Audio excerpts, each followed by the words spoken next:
paz, geração forte da Igreja Batista Esmirna.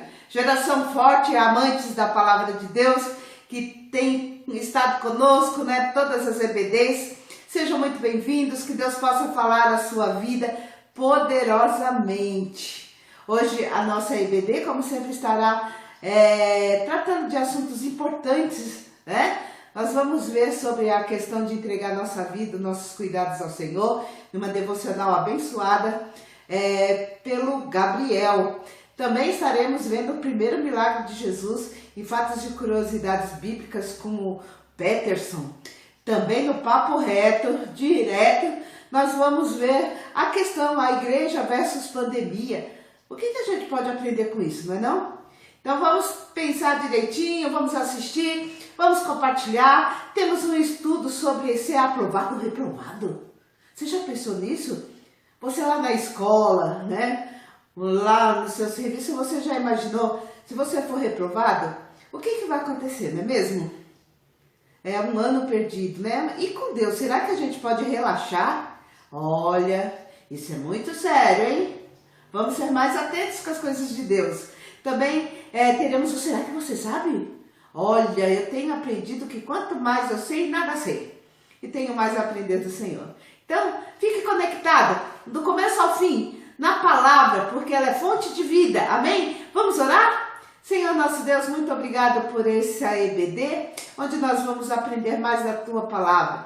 Ó Deus, que a Tua graça seja derramada sobre a vida de cada um, e nós possamos tomar uma nova postura diante de Ti. Senhor, esta EBD está desafiadora, porque nos mostra, Senhor, realidades que às vezes nós não nos apercebemos. Mas obrigado porque o Senhor é sempre bom para conosco e não leva, Senhor, em conta com a mesma intensidade ou não a nossa falta de fé às vezes, Senhor. Ajuda-nos a ser mais firmes, ajuda-nos, Senhor, a viver mais na Tua presença. Nós queremos glorificar a Ti em toda a nossa maneira de viver, queremos buscar a Ti em primeiro lugar, que a Tua bênção esteja sobre nós e de todos aqueles que assim assistirem. Ó Deus, venha estar falando em cada coração, como o Senhor sempre tem falado, em nome de Jesus, amém. Então, gente, no final vocês me mandam a resposta, porque está valendo a nossa caneca maravilhosa, tem um brinde surpresa esse mês. Estamos na primeira EBD de junho, então, se você começar firme, você pode ir até o final e você vai estar concorrendo aos prêmios. Então, olha, é muito bom. Se eu fosse você, não perdia não, hein? Então, vamos lá? Conectados na palavra sempre. Não esquece de comentar e também não esquece de se inscrever no canal da igreja para a gente ser abençoado, amém? Então, vamos lá? Conectados na palavra sempre.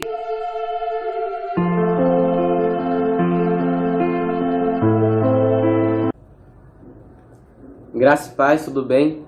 Hoje eu vim deixar uma palavra que está em Salmos 37, no versículo 1 ao 6, que diz assim: Não te indignes por causa dos malfeitores, nem tenha inveja dos que obram a iniquidade, porque cedo serão ceifados como a erva, e murcharão como a verdura. Confia no Senhor e faze o bem. Habitarás na terra e verdadeiramente serás alimentado. Deleita-te também no Senhor, e Ele te concederá o que deseja o teu coração. Entrega o teu caminho ao Senhor, confia nele e Ele tudo fará. E Ele fará sobressair a tua justiça como a luz e o teu juízo como o meio-dia. Bom, muitas das vezes a gente se depara com pessoas que não têm temor nenhum de Deus e a vida delas sempre está ali no topo. E muitas das vezes a gente se questiona, né? Por que essa pessoa está ali crescendo e prosperando se ela não tem obediência a Deus e faz tudo de errado? Essa é uma situação que às vezes chateia a gente. Mas o que a palavra fala é que a gente não pode sentir inveja e reclamar disso. E o que o Senhor quer de nós é que nós façamos a nossa parte e não olhe para os outros lá fora. Essa pessoa, ela pode estar no auge, mas se ela não estiver com o Senhor, logo tudo isso acaba. Mas a promessa que o Senhor nos dá é de prosperidade e justiça. Amém? E por mais que o caminho seja difícil, e ainda que muitas vezes sem perspectiva, confia no Senhor e Ele lhe retribuirá. Amém? Deus abençoe a todos.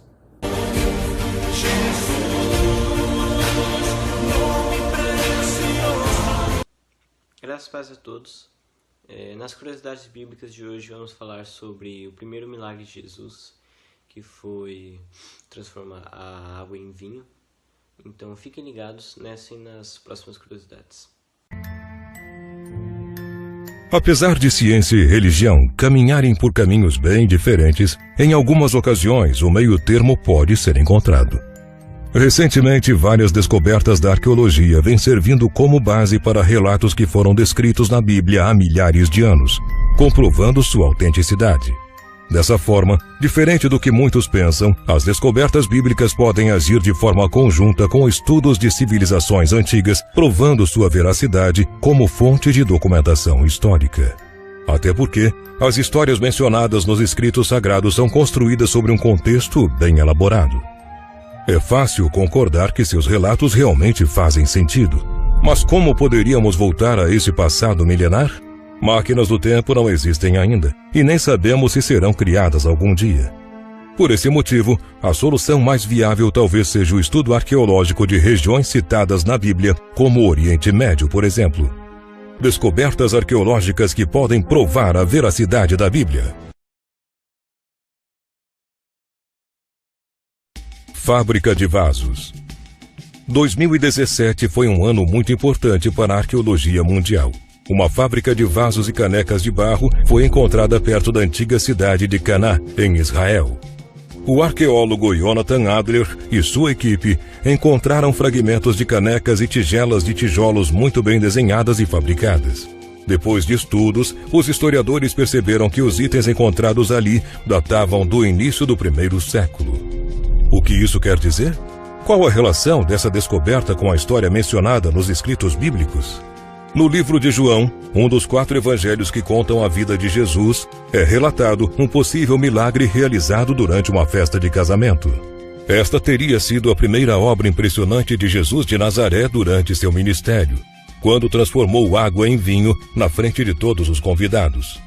O relato do livro de João é bem detalhado e afirma que Jesus utilizou 6 grandes vasos de pedra para realizar o milagre. Isso indica que os recipientes teriam sido fabricados em algum local próximo. Assim, seria mais fácil de transportar até a festa. E foi exatamente numa região próxima que a fábrica de vasos foi localizada. Jonathan Adler marcou a descoberta como algo impressionante. Pela primeira vez na história, provas físicas do passado bíblico foram encontradas na região da Galileia, onde boa parte do ministério de Jesus se concentrou.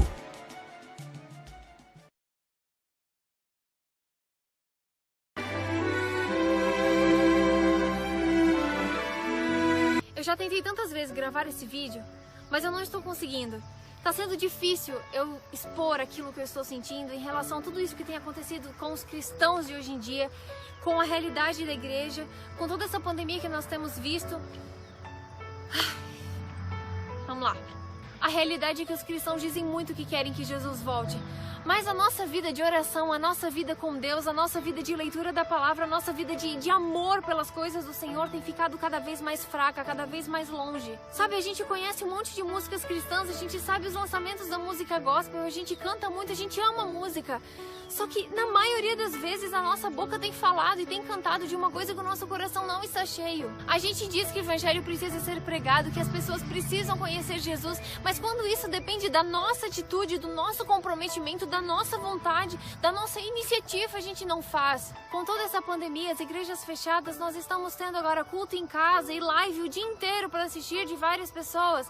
Mas o que tem acontecido na realidade é que muitas pessoas têm tratado isso como férias de Deus, como tirar férias da igreja. Sabe, pessoas que queriam se afastar da igreja, queriam deixar de se comprometer com as coisas de Deus, já estavam aborrecidas com as coisas e queriam faltar aos cultos, queriam estar longe, mas não tinham coragem, não tinham um pretexto, não tinham um motivo para fazer isso. E agora, com toda essa pandemia, existe motivo para ficar em casa, existe motivo para não se comprometer. Gente, isso é muito triste, mas a realidade é que tem muito cristão que está se apoiando nessa questão de pandemia para ficar cada vez mais em casa, cada vez mais descomprometido com as coisas de Deus, porque essa realmente era a sua vontade desde antes, mas não tinha motivo. Só que a realidade é que muita gente não deixa de ir no mercado se precisa de comida, a pessoa não deixa de ir na farmácia se precisa de remédio, a pessoa não deixa de ver as pessoas que ela ama por causa da pandemia. Mas para ir para a igreja, a pessoa não pode, porque não aguenta ficar de máscara mais de 1 hora. Nós ainda estamos na pandemia, mas eu realmente acreditei que depois que tudo isso passasse,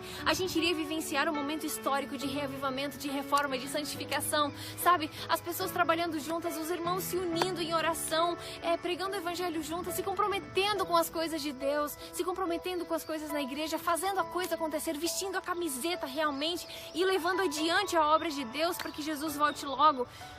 Mas não é isso que tem acontecido, e eu acredito, infelizmente, que não é isso que vai acontecer, porque infelizmente muitos cristãos já estão tão acostumados a ficar em casa que não faz a menor diferença mais o ter igreja ou não ter. Se é convidado algum pregador ou cantor famoso do meio gospel, a igreja enche, as pessoas vão, elas se sentem felizes, elas oram, elas cantam, é a coisa mais linda, parece assim um revivamento da vida. Mas lá no íntimo, lá no quarto, lá na sua comunhão pessoal, lá no celular, a pessoa não vive realmente o cristianismo como deveria. Aí você pode pensar, não, mas eu sou a igreja, Jesus disse que eu sou a igreja. Sim, você é. Só que a Bíblia também diz que é bom e agradável que os irmãos vivam em união. E a gente precisa ir ao templo, porque Jesus ia ao templo, os discípulos iam ao templo. A gente precisa dessa comunhão e Davi ficava feliz em ir à casa do Senhor. Ele ficava tão feliz que ele dizia que a vontade dele era morar para sempre na casa do Senhor e ele passar os dias da vida dele. E aí eu te pergunto, se nós somos tão fracos no pouco, como Deus pode nos confiar o muito? Será que esse exército está preparado realmente para viver tudo que vai viver daqui a pouco, as provas que nós vamos viver, as tentações, as dificuldades, as perseguições? Será que esse exército realmente está preparado para ver Jesus voltar? Será que esse exército que tem se preparado para realmente ir à batalha, ir para o campo de guerra, para buscar as pessoas que não conhecem a Jesus? Gente, nós estamos cada vez mais falando e falando e falando das coisas de Deus e ouvindo as coisas sobre Jesus o dia inteiro, lives e cultos e programações e música. Só que quanto mais coisas nós temos à nossa disposição para estarmos perto de Deus, mais longe dele nós estamos, mais o nosso coração está longe dele, mais mortos espiritualmente nós estamos. Nós falamos que estamos reavivados, nós falamos que precisamos de Deus, nós falamos que precisamos orar, mas nós não oramos. E infelizmente o diabo tem colocado um senso de superficialidade tão grande nos cristãos, um senso de descompromisso, um senso de deixa para depois, um senso de não, eu tenho muito tempo ainda. E a gente não está acordando para a realidade. Os adolescentes e jovens estão cada vez mais enfadados e distantes, e os adultos também estão cada vez mais descomprometidos. Gente, a maior pandemia não é o coronavírus. A maior pandemia não são os vírus e as pragas que assolam esse mundo e castigam tanto as pessoas. A maior pandemia é a descrença. A maior pandemia é a falta de amor. A maior pandemia é esse exército de Deus, a qual Jesus tanto ama, a qual confiou um legado, um chamado e uma obra tão importante aqui nesse mundo, uma obra de salvação. Esse povo viver como se Cristo não existisse, mas a boca fala que ama Ele, mas as atitudes, os princípios, a essência, o coração, o dia a dia, a vida, as palavras, o pensamento, a mente, não tem demonstrado isso. Não espere se reavivar quando as pessoas ao seu redor estiverem reavivadas. Não espere tomar iniciativa de começar a orar de verdade quando alguém dizer para você que você precisa orar. Não, nós temos o Espírito Santo, Ele fala ao seu coração, Ele faz um chamado a você todos os dias. Cada vez que você acorda pela manhã é um recomeço, é uma chance de fazer tudo diferente. É mais uma vez Deus dizendo que Ele te ama, que você tem mais uma chance de fazer tudo diferente, para você mudar o seu dia, para você fazer a diferença na vida de alguém. Principalmente se comprometer com as coisas de Deus, entregar o seu coração de verdade a Ele, porque a gente não sabe quando será o nosso último dia aqui. Você que está me ouvindo, por favor, saia da zona de conforto, saia da superficialidade, saia do achismo, saia do descompromisso. E viva realmente com intensidade aquilo que Deus confiou a você. Viva realmente com propósito. Deus poderia muito bem tirar essa responsabilidade de você e pedir para que um anjo fizesse esse trabalho. Mas Deus sabe que você precisa disso para se salvar. Você precisa disso para ter propósito na vida. Você precisa disso para trazer sentido à sua vida. Você precisa dele, você precisa dos irmãos, você precisa da igreja, você precisa estar com ele, buscar a ele, orar. Você precisa disso. Então, por favor, saia da superficialidade, tire as máscaras e realmente seja transparente diante de Deus e peça ajuda dele. E viva com propósito. Tentaram acabar com a base da igreja. Sem ela a terra não povoaria o céu. Ela não teria força pra adorar, não haveria missionário em todo lugar. Mas o plano não deu certo. Não, não.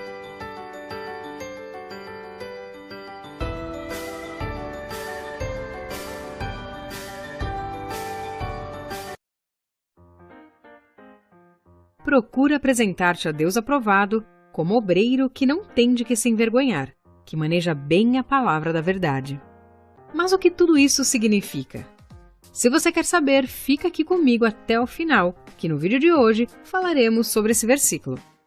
E esse estudo é do Moisés Soares. Muito obrigada pela sua colaboração, irmão. Quando o apóstolo Paulo escreve essas palavras ao jovem pastor Timóteo, o tempo era de graves ameaças à fé cristã. De um lado, o fogo da perseguição soprava com grande força. Por outro lado, o assédio dos falsos mestres era audacioso. Muitos crentes estavam abandonando o evangelho por conta disso. Apesar de estar velho e cheio de cicatrizes, Paulo se preocupa em manter acesa a chama da fé e sem contaminação do evangelho de Cristo para as gerações futuras, o que inclui você e eu. Embora Timóteo, muito jovem e tímido, estava à frente da grande igreja de Éfeso, localizada na Ásia Menor. Aquele era um verdadeiro campo minado pelos falsos mestres. Isso não é muito diferente daquilo que podemos ver em nossa cultura nos dias de hoje, não é mesmo? Marcada pelas distorções e pelo relativismo, sem verdades absolutas, onde o fim justifica os meios, não importa quais eles sejam. Portanto, Timóteo precisava receber a tocha do Evangelho e passá-la adiante com fidelidade. Timóteo deveria guardar o Evangelho intacto. Nada pode ser acrescentado ao Evangelho e nem dele retirado. Quando o Evangelho perde a sua pureza, perde também seu poder e a sua eficácia. Por isso, Paulo escreve: procura apresentar-te a Deus aprovado, como obreiro que não tem de que se envergonhar, que maneja bem a palavra da verdade. Não podemos fazer a obra de Deus relaxadamente. Aquele que ensina deve se esforçar nisso. Quem prega deve ser um mestre na palavra. Aquele que para de aprender também para de ensinar. Quem não abastece a sua própria alma com a palavra, não pode alimentar os outros com a palavra. Apresentar-te no original significa estar pronto para o serviço, uma ideia de utilidade. A palavra dokimos, traduzido por aprovado, fazia referência a uma pedra lavrada, cortada e provada, a fim de ser usada adequadamente na construção de um edifício. Uma pedra com um ângulo imperfeito era marcada com a A em maiúsculo, que significa não, ou seja, foi provada e encontrada deficiente. Por isso, precisamos apresentar-nos primeiro a Deus como aprovados, para depois apresentar-nos diante das pessoas com eficácia. Nosso papel não é torcer as Escrituras, mas manejá-la bem. Inclusive, a palavra traduzida por manejar significa cortar em linha reta. Essa palavra era utilizada na engenharia civil nesse sentido, de cortar em linha reta. Não podemos torcer a palavra, mas sim expô-la integralmente, fielmente e corretamente. Enquanto os falsos mestres e as ondas da moda tentam desvirtuar as Escrituras, se queremos ser fiéis, precisamos manejá-la bem e pregá-la com fidelidade. como Deus julgará que tipo de trabalhadores temos sido para Ele? Devemos edificar a nossa vida em Sua palavra e aplicá-la a nossos dias. Esta por si mesma já nos indica como viver e servir a Deus. Os cristãos que ignoram a Bíblia certamente se envergonharão no dia do julgamento. O estudo consistente e diligente da palavra de Deus é vital. Caso contrário, seríamos impelidos a negligenciar a Deus e ao nosso verdadeiro propósito de vida. Vamos para o Kid de hoje? Será que você sabe?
Graça e paz a todos os nossos adolescentes, tudo bem com vocês?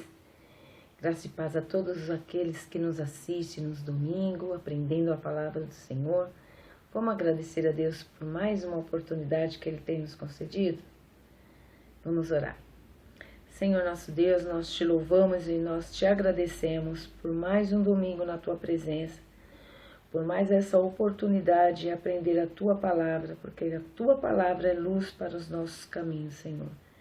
Senhor, entra, Senhor, no lar de cada um daqueles que necessitam, Senhor, de uma provisão, que necessita, Senhor, de um milagre, Pai.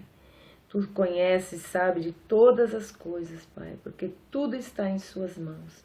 Nós te louvamos e te agradecemos, em nome de Jesus. Amém. Contamos com a sua presença no próximo domingo, se Deus quiser. Graça e paz.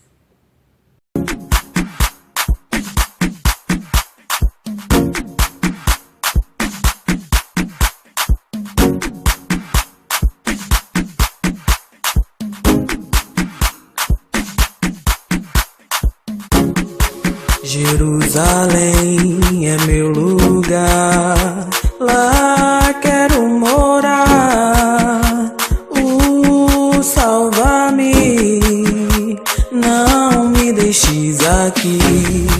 Jerusalém é meu lugar.